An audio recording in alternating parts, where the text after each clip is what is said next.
Assalamu alaikum. In this video, how to crop an image in Photoshop without changing the canvas size.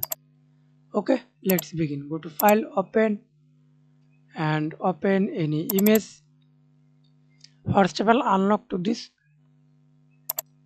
lock icon. Example, double click the lock icon, click OK, then show this result.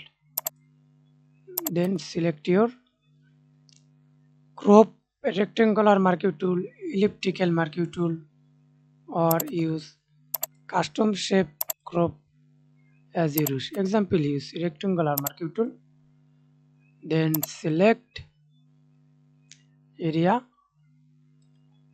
create a layer mask. That's it.